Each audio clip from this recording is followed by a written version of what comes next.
Welcome to the Elevate Your Equity podcast, where we, as married busy professionals, leverage real estate investing to unlock the 3+1 degrees of freedom: health, location, time, and financial. And today we are honored to have Mr. Carlos Rivera on the call with us. Carlos, how are you today, man? What's up, Derek? Doing awesome. Happy to be here. Excited. Awesome. Very cool. We're glad to have you on board, and thanks for making some time for us today.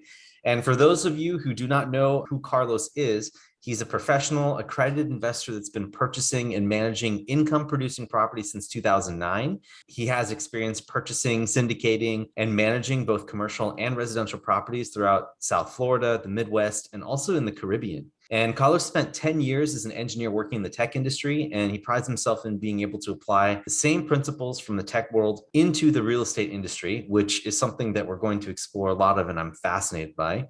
And he creates systems and processes that unlock opportunities and cash flows, which maximize returns for himself and for, more importantly, the investors as well. So Carlos, let's go ahead and jump right in, man. Can you tell us a little bit about how you started investing in real estate from the beginning? You've been doing it for a while, so I'm curious to hear your angle on Derek, this. man. Yeah, started off buying real estate in 2009. I used to work in the tech industry. I worked at Yahoo, software engineer. And, quickly realized that being an employee was not going to cut it. Layoffs and layoffs and layoffs. And it was 2008, which was the financial crisis. It was just a very volatile time to be an employee. Kind of opened up my eyes. Let's call it divine intervention. I think it was God telling me, hey, go elsewhere. And I started reading a lot. I read Rich Dad Poor Dad, all the classics of entrepreneurship.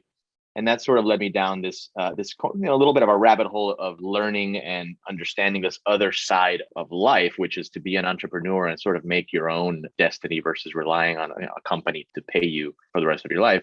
Bought a duplex in 2009. That was our first investment property. It was a house hack. It was before house hacking term was coined. We lived on one side, rented out the other. That helped us obviously save money. So we were paying a mortgage. The guy next door was paying our mortgage. That sort of led to a snowball of buying more and more and more duplexes. The longer you hold real estate, the better. So, the market's turned, obviously. We were buying in 2009, 10, 11, 12 when the, real estate was still pretty cheap. And very quickly, the world changed. And, the equity we built up in those properties grew and grew and grew. That allowed us to purchase more properties. The portfolio just kind of grew. This is all in Miami, Florida. That's where I live. And, born and raised here. And the market here just kind of got really expensive. So I had to start looking elsewhere. Ended up in Kansas City, Missouri, where I started buying single family homes and sort of rolling a lot of the equity from the Miami portfolio into Kansas City because it was so much cheaper to buy over there than it was in Miami.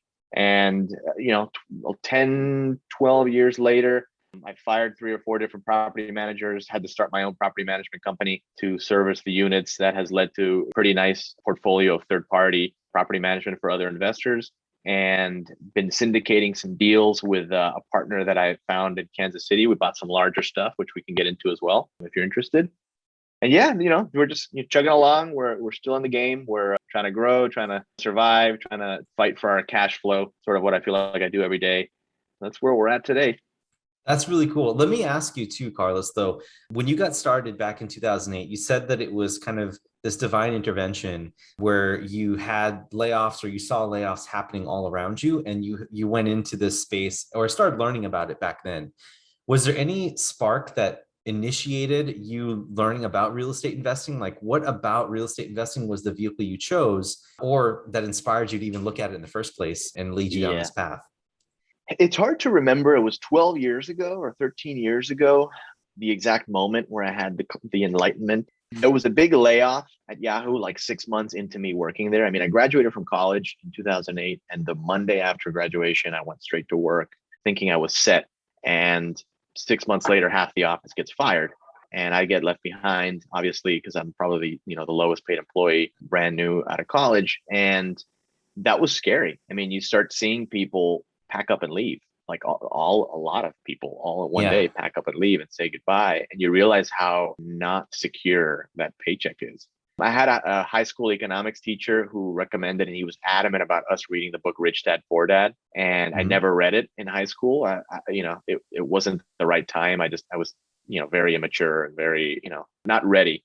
somehow I picked up that book after those layoffs and I read it. And then I read the next Rich Dad book and the third one and the fourth one and the fifth one. And, the guy has like 20 books at this point.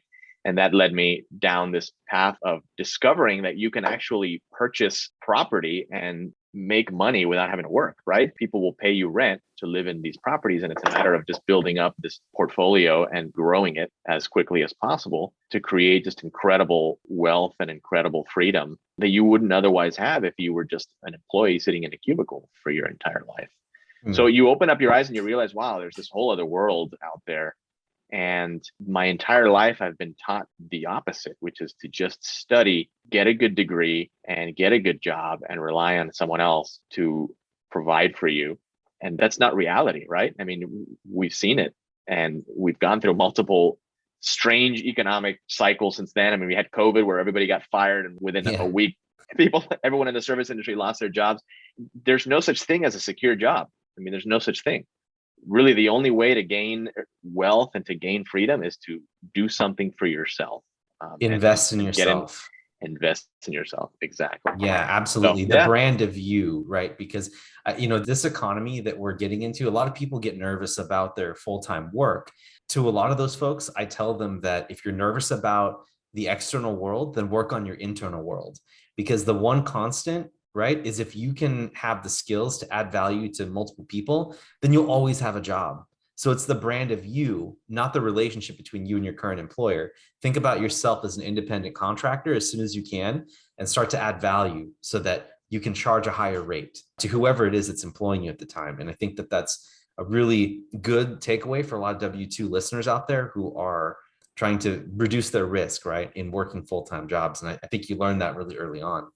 Yeah, and you touched upon something which is key. It's the internal mindset, because it's pretty scary to have a job, a W-2 job, and think you're going to get fired or have the fear that you're going to get fired any minute. But being an entrepreneur is pretty damn scary too.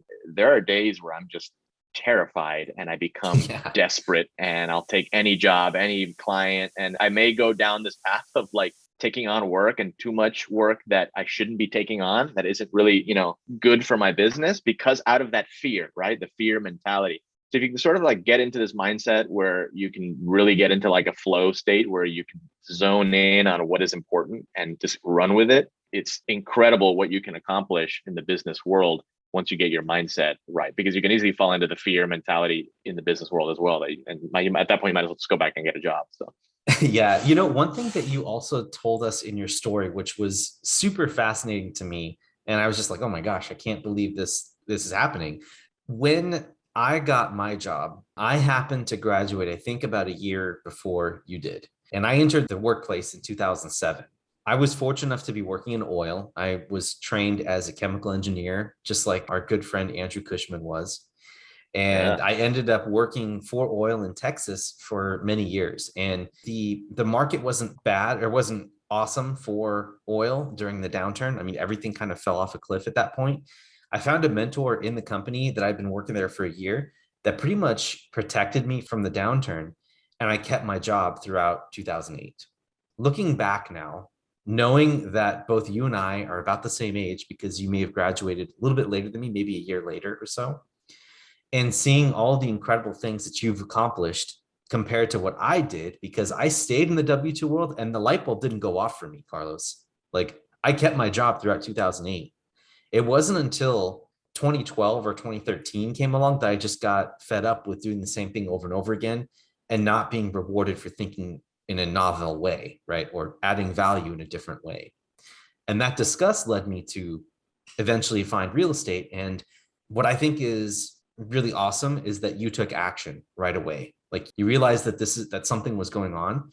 And I just wanted to point out the fact that where you are right now is a reflection of all that preparation many years ago and how different our lives have turned out, because I spent another 10 years or so working in the W-2 world. And while you also worked in the W-2 world for a little bit after that, you started making plans right then and there. I didn't do that until 10 years later after you. I mean, I think the important thing is that the light bulb did go off. It doesn't matter when it does, as long as it does. Yeah, agreed. I worked at Yahoo for 9 years. Don't think that I quit the year after that. I mean, I didn't leave till 2016, but throughout from 2009 to 16, I was heavy investing so that I could get out of that job. I probably stayed a little longer than I should have. Again, that fear of letting go of that paycheck was prevalent. Had I left earlier, I probably would have achieved a lot more. But hindsight is 2020, and we shouldn't be dwelling on what we haven't done. But I mean, it's crazy. It's crazy. And I think more people are sort of coming to that realization nowadays. You have like this great resignation now that you see all over the news. Yeah. People are just quitting their jobs and quitting their jobs. They're seeing they can work from home or do freelance work, and we're seeing probably an interesting kind of shift in work, the work mentality in the average employee nowadays. So it's interesting. Yeah, that's totally true. I think that all of that is going to play into how we invest and live as individuals. And so it is interesting to see how that's going to play out. But I want to back up a little bit, though, and I want to talk about your tech background in your W-2, how you've used that experience there, because there was a time where you were doing both. How you use those experiences to help leverage your success in investing. Is there any particular skills that you used that really helped you out while you were building your portfolio? Yeah, as an engineer, you build systems, right? And I worked in a tech company where we had many systems, and you rely on those systems to make things more efficient for you. So you don't have to actually do as much work physically. You can reduce the amount of work you have, and therefore you can do a lot more because you're not stuck in the weeds. That mentality ports over very well into the property management business, because the property management business is all systems. I mean, it's problem after problem after problem after problem after problem. And then when you think you're done solving problems, 10 more problems pop up. So if you're not constantly creating systems and these processes to be able to deal with all the problems that pop up, you'll easily just drown in problems. So yeah, I mean, in the property management world, we use our software. We use Buildium, which is property management software, pretty standard. We have a system where the tenant calls the office, and then we have an assistant that picks up, and then he sends us the message, or he has like a checklist of things he has to follow before coming to us for things. You have to just rely very heavily on contractors for the maintenance side, and the property management software really helps. We use Monday.com for like task management. Also, there's various softwares like Monday.com that are similar.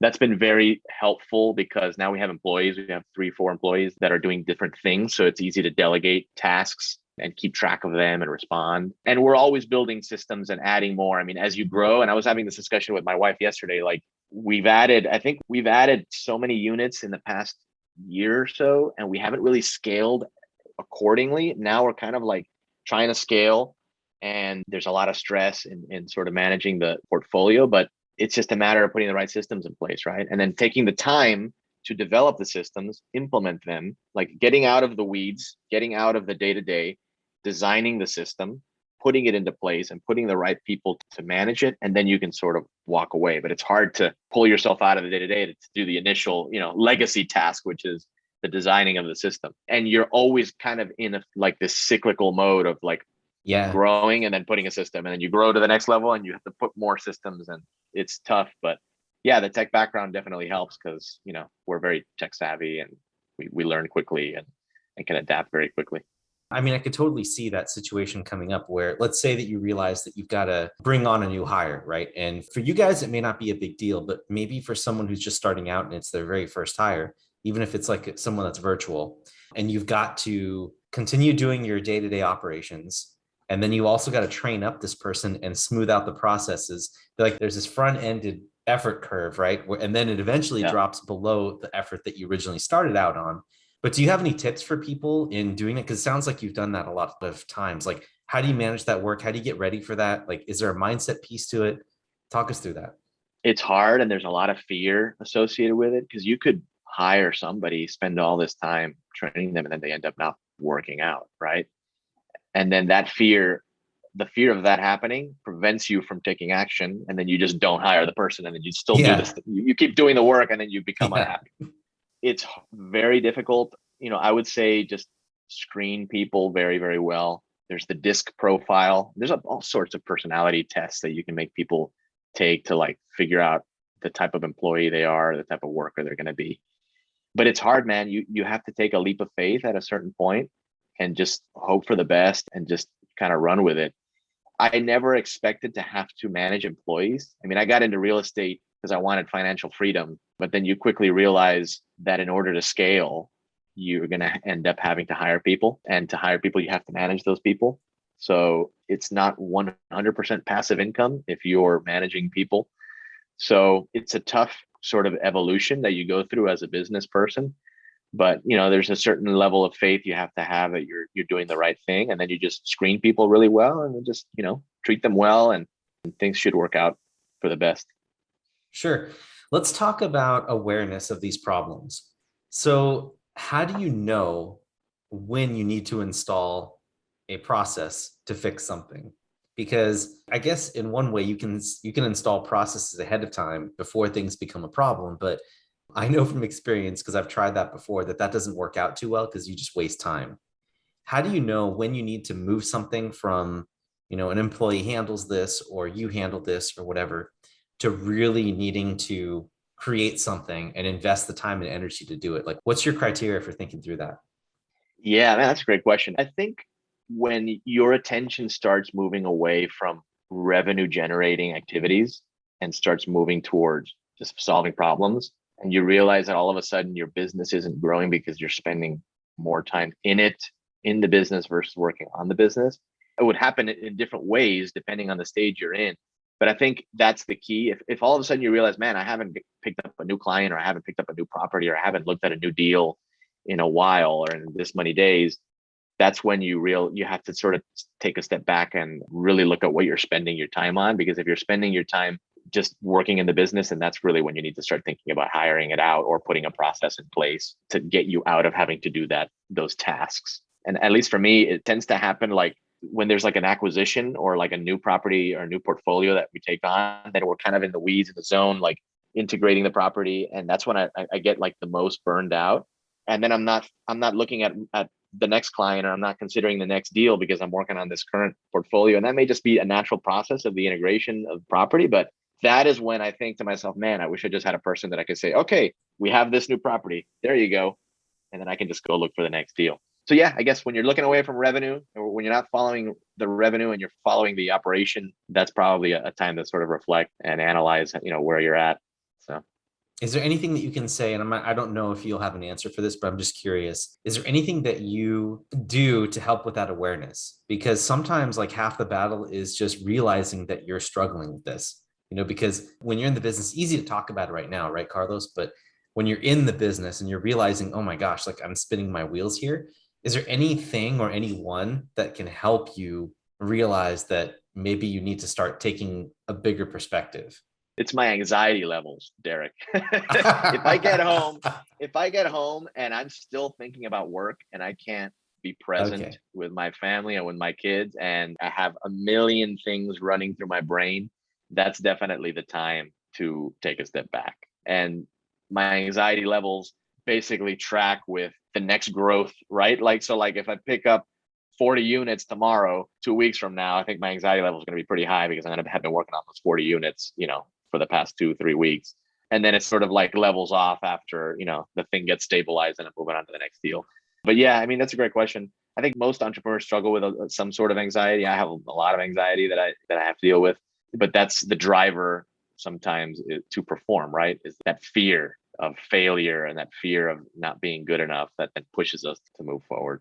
I don't know if I answered your question or not, but I think you did. I think the anxiety somehow. And the anxiety and the fear, as soon as you start feeling that in a very visceral way, or it starts coming out in ways that you catch yourself, I think that's the point in time where like, okay, it's time to either install some processes or some people or both. And it usually means that you're on the brink of something big. So I love that response. Now, you have set up a lot of processes and systems in your business, and you kind of have to, because you're doing property management and you're doing all these different types of things in your company, right? You're doing syndications, property management, you got capital stuff, all these things going on. How do you think about actually setting up a process? Does it depend on the tool that you're using? Like you mentioned Monday, do you write it down on paper first? Or do you pull people together in a meeting to say, hey, let's solve this problem? Can you get us into the nuts and bolts of how you put together a process that solves a problem, or maybe a recent problem that you guys ran into? Yeah, I guess there's either a technology or a person, like so it's either people or technology or both that you would have to integrate into your system to solve whatever problem. Usually there is a tool or some sort of software. It's very easy to have too much software. It's called tech debt. We used to call it when you would have too many systems, I love it. that were redundant. But using Monday.com has been very, very fruitful for us because it just puts every task in one place and we're not relying on emails. So yeah, technology is definitely something that is relatively inexpensive, could solve a lot of your problems, but if you don't have people behind it, then it's basically just a program doing nothing. So it's probably just a combination of people and technology. In terms of getting people together, yeah, I mean, I don't like meetings. The reason I became an entrepreneur is because I hated meetings. And I was in the tech world. It was like meeting after meeting after meeting. And Yeah, we would meet about things and then no one would ever do any work. Like it would just be like that's talking right. and Yeah. talking and talking. And then there was not enough time to do any of the work that we talked about in the meetings because the day was over because you spent the whole day in meetings.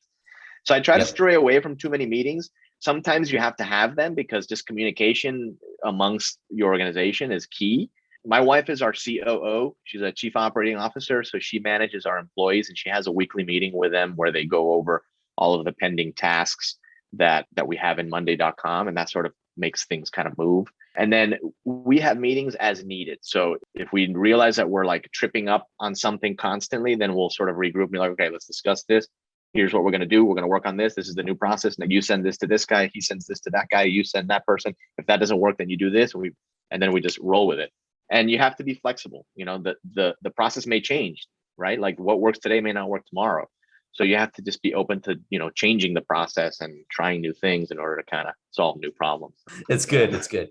So the processes that you establish is usually an indication of how far you've come, right? Because the more processes you build and the people that you install to help solve problems in your business, the more problems you solve, the bigger that you grow, right?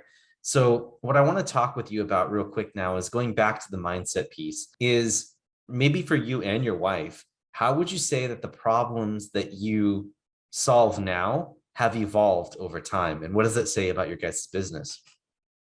Yeah, that is another excellent question. I mean, the early problems are very basic. Hey, this toilet is clogged. Call the plumber. Right.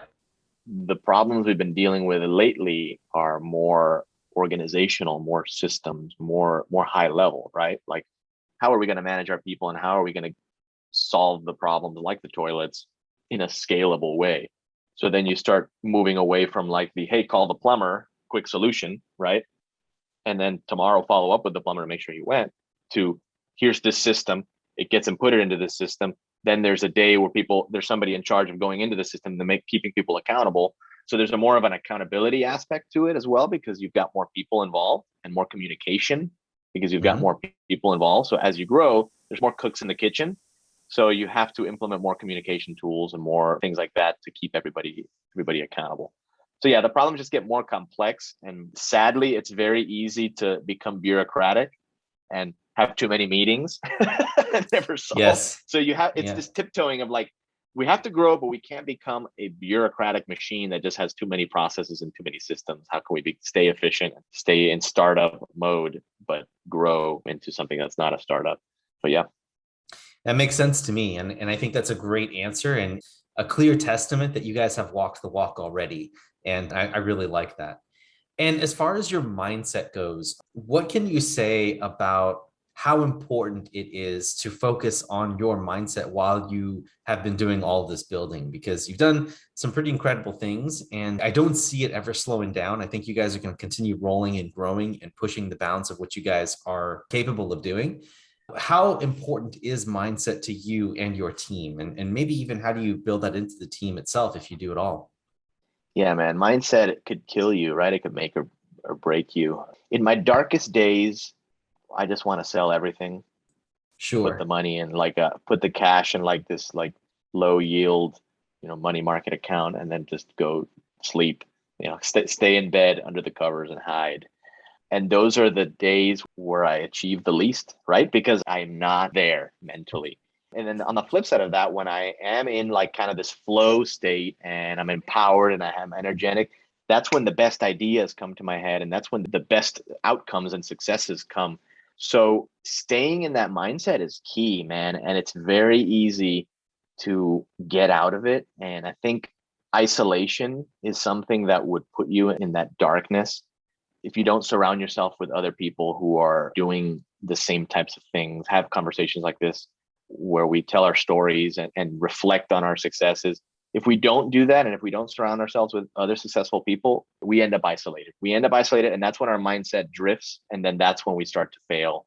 So yeah, I mean, people talk about meditation. I'm not great about meditation. I get like meditation ADD. Like when I start, and I have two small children, so the minute I like decide to sit and stay quiet, somebody's knocking on the door asking for something.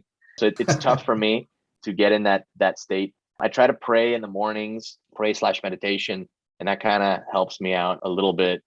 It's hard to slow down once the day kind of like gets going, but if you can find little pockets throughout the day to like turn off your phone and not look at your email and just kind of like relax and reflect, I think that really helps you not go down that path, not stray away and just go crazy. Because I can go crazy and I can get all these crazy thoughts in my mind and ideas and problems, and then I'm done, right? My mindset is derailed.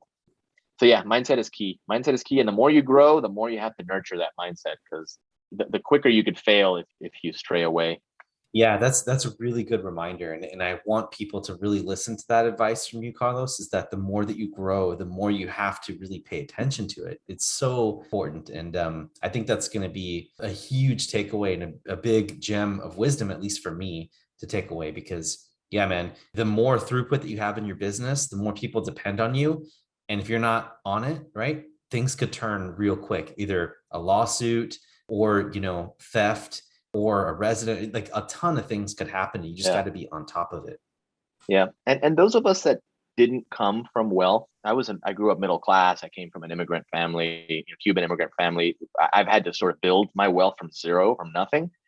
It's very easy to default back to like the immigrant, scarcity mindset mentality when things get heated.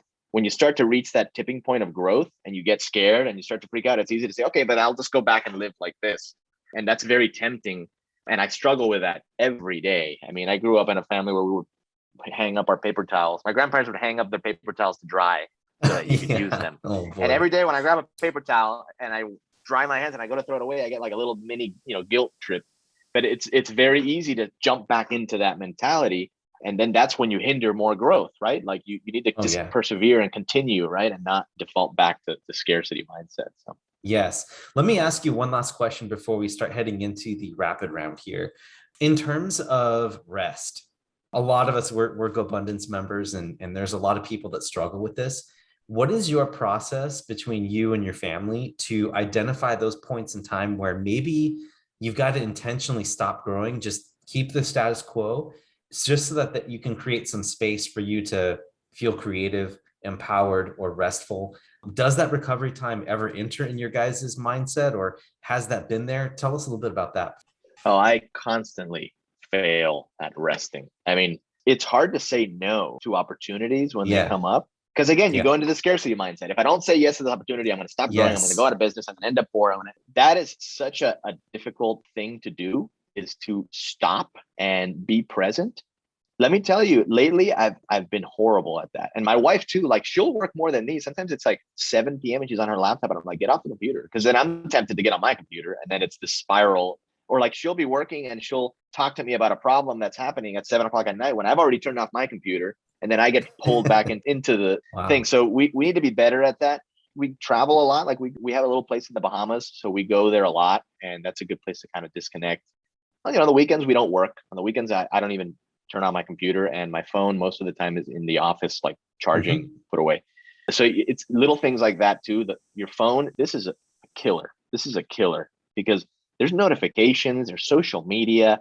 So many distractions are in this little tiny machine that if you don't physically put it away from you, you're going to get sucked into it. So if you can turn your phone off, I don't even turn my phone off, but if you can figure out a way to get rid of this for periods of time, you will get the rest that you need, like the mental rest, because this is an addiction. You feel like you need to go back and check it. You feel like you need to go back and check. Look, I just got a notification of some news article, so I had to look at that while I was talking to you. It's constant stimulus that takes away our rest. There's a book called The Ruthless Elimination of Hurry. It's written by this Christian pastor, John Mark Comer. which talks all about that, like finding rest and finding the ability to disconnect, finding the ability to get away from like this distraction culture that we live in. Highly recommend that book. That's a big challenge. And for go-getters like us, entrepreneurs, we're always looking for the next deal. We're always looking for the next thing. It's hard for us to stop and rest. So Yeah, and by the way, thank you so much for sharing that and being totally honest and transparent, because man, I'm glad that, I mean, I know that I'm not the only one that's struggling with this, but you're right. I guess in a way it is scarcity. It is like, oh my gosh, if you don't take advantage of this thing right in front of you, you're not going to be able to get that opportunity again. And then of course, we both have this compounded mindset, right, Carlos, where it's like, if you don't get this, then you're not going to have a stepping stone for the next place. And yes, it's not going to compound into the next and the next and the next. And or so what if that's it's the all, last one? What if it's the last deal? Like, of course it's not the last deal. But what if that's the last deal and I gave it away? That's it. And then everything dries up. Like it's all these irrational thoughts that go through your head. Yeah, and it's just really funny to watch this game play out in your mind. And you know, one thing when I was working my W-2, that one of my colleagues who at the time, early on in my career, didn't know what type of value they were adding to me. And I have since told like 50 people while I was working my job, and they've in turn thanked me for it, was, you know, in Outlook where you get those little, every time an email comes in, you get those little like notification, like these little banners in the lower right-hand corner of the screen. Anyway, you could get those. And the company default was to have those enabled. And people didn't know to go into the settings and turn them off. Yeah. And someone told me that as a project manager where you're herding cats, right? That was my role. If you don't turn those things off, your energy is going to get so scattered. And until I actually turned it off and found out that like you can sort your email, so when it comes in, it goes into a certain project right away without even looking at it. You can focus your time and energy in blocks and pieces of attention that's directed and intentional by you. That's when you're going to get stuff done. So you got to be the master. So the double-edged sword with these tools is that yes, we're available 24/7, but if we can direct the energy and keep it in a place where when we want the information we want, it's there and available and we can interact with it, it's super powerful. So it's both dangerous and also incredibly effective. So just my thoughts there on that. And we have this mindset, which it's like an instant gratification mindset. So like when somebody sends me a text, I feel like I need to respond right away. Or like an email comes in and I feel like I need to respond or solve whatever that problem is or answer that person's question right away.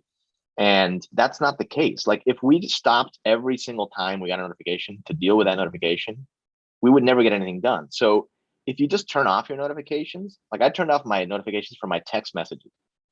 Like I don't see the push notification. I have to open the text app and see all the messages. Since I started doing that, I have been so much less stressed out because it's not like this constant, like, you know, intrusion into my life. People asking me things and, you know, sending me links and articles and this and that. I can actually take the time to sit and go through my text messages and respond accordingly. And it's everywhere. Like you said, the little notifications down on the bottom, there's a notification here, there's a notification there. It's either news, text, email, social media in your face. If we can turn those things off and put them in the proper place, like this is when I'm going to check them.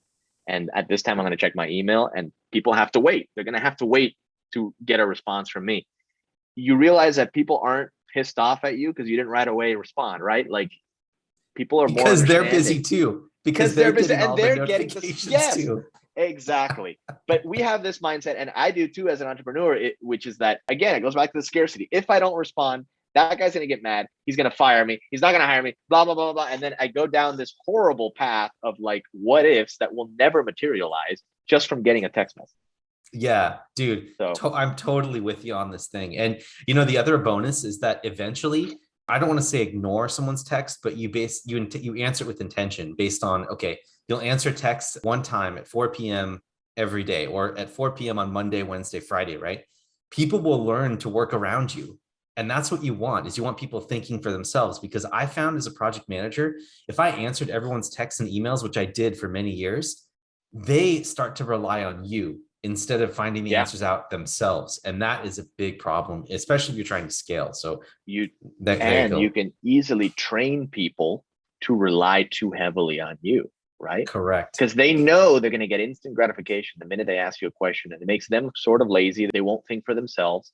And then it's hard to undo that, because then when you start to push back, then you're the guy who's saying no. you're the guy who's no longer there for them. And people can easily turn on you, get mad at you for not responding because you've trained them to rely on you so heavily. So that's an interesting concept.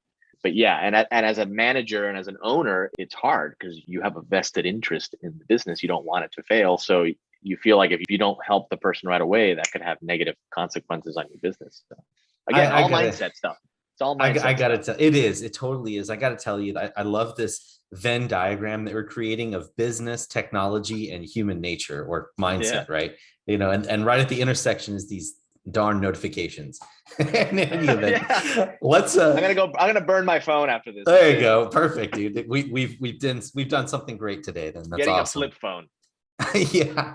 All right, man. Well, what I want to do is I want to head into the final round of the show, which is called the rapid round. And it's the same 5 questions that we ask every one of our guests. And we hope that you can answer them in about 30 seconds or so. But anyway, let's do it. All right.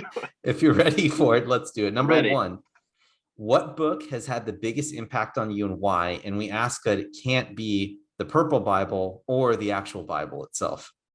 Yeah, I mean, Rich Dad Poor Dad's a great book, but it's a hard question to answer because I feel like books hit you at different stages in your life. So I can't pick my favorite book because my favorite book today may not be my favorite book tomorrow. This year, the book that really has impacted me is 2 of them, actually. Same author, Dan Sullivan, Who Not How, and The Gap and the Gain. Man, those books are awesome. Who Not How, obviously, for the do-it-yourself, like micromanager like me, it's basically like, hey, you need to hire people to help you. Like you can't scale if you're not going to rely on other people. So get over that and hire more people.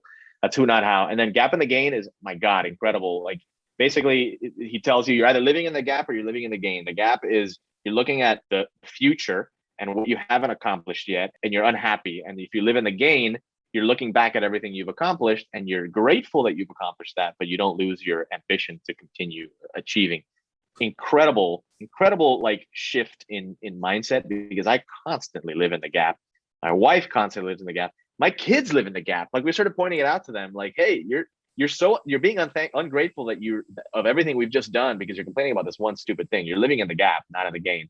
So that's a great book. And then another one, it's been more than 30 seconds, and then another one that you recommended to me was the Joe Dispenza book, Becoming Supernatural. That book is crazy mindset shift book. But yeah, there you go. Yeah, lots of power in all 3 of those books. And those are definitely in my top 10 as well. And The Gap and the Gain was huge for me. And I love the ninja mind trick that you can do on yourself. And then the practicality of Who Not How. And then also, the Becoming Supernatural is just something else. So definitely recommend that for all of the listeners out there. Number 2, if people wanted to emulate your success, what do you think is the first actionable thing that they could do to follow in your footsteps? Just take action, get over your fears. Just buy that first property. I mean, it's hard to screw it up, right? Like once you buy a duplex, it's not that hard. You rent it out, you make sure you put good people in there, you collect the rent, pay all the expenses, you move on, right? It's this big scary thing because there's a lot of money involved with it. But really at the end of the day, what actually needs to get done is very easy. It's very simple. So just get over the fear, get over the fear of failure essentially, and just do it. Just risk it. Just try things. Because there's nothing worse than not taking action, right? If you don't take action, you basically fail. That's great. Great advice. Awesome. Number 3, what is one tool, process, or hack in the last 3 to 6 months that you've used to help save you time and or effort? It can be personal or business. Oh, no. It's simple. Calendly, the calendar. Yes, of course. People how many times have you like gone back and forth with somebody like, hey, what time works for you to meet? Oh, between 2 and 3, 4 and 5. Okay, 4 and 5. You work 4 and 5 for you? Okay. Oh, wait, you're on Central Time, not Eastern. Oh, shoot. Got to try it again. Yeah. With Calendly, you just send a link and say, hey, pick a time, book it. And then it's real easy. So that's been great. $100 or whatever a year, $160 a year. Super worth it. Yep. And they even have a free version as well. So definitely there's no excuse. It's great. Yeah. All right. Number 4, if the people that you know had to describe you with one word, what word do you think that would be? Relentless. Yeah, I could see that. Your work ethic is pretty impeccable there. Awesome. Yeah, and if you tell me I can't do something, it makes me want to do it even more. Don't ever tell me I can't do something. Sounds good. Number 5, last question is, what small thing do most people not know about you? I'm a lefty. Oh, cool. All right. Left-handed, baby. That's awesome, man. Yeah, Very cool. I love it. Well, Carlos, thank you so much for coming on the show and talking about how much we hate texting and talking about processes, systems, W-2 transitions, growing businesses, mindset, all of the above. And I've really had a blast. And thank you so much for coming on. But before we end the show, why don't you tell everyone out there how they can find out more about what's going on in your world, or maybe if they want to connect with you, or if they want to learn more about how they can work with you. This is your time for open platform. Yeah. You can find me on Instagram, the Carlos Rivera. Yes, I had to put a "the" in front of my name because somebody else took my name. So Carlos Rivera on Instagram. You can send me a message or add me or whatever. I try to post stuff, my travel stuff. Whenever I have problems with property management, I'll post it up there for some laughs. And then I think Twitter is the same also, the Carlos Rivera. So you can tweet to me. Any of those work. And yeah, pretty much it. Pretty good about responding. So. Yeah. Awesome. Well, thank you, Carlos. And lots of gems of wisdom here. And man, Carlos, thank you so much for coming on the show. It was great to have you here. Yeah, man. Thank you. It's an honor. I'm humbled. Yeah. No, it's all good. Appreciate it, man. Really appreciate it. And for you listeners who have listened all the way to the end, I just want to thank you guys as well. And please, wherever you're listening or watching this content, please like, subscribe, thumbs up, comment, engage with us so that we can appease those algorithm gods and get more and more exposure to more individuals, and also get on some incredible people just like Carlos to share their stories and their wisdom on the podcast. So thank you, dear listener, for tuning in with us. This is Derek. Yeah, man. I'm signing off. All right. Awesome. Take care, everyone. Bye-bye.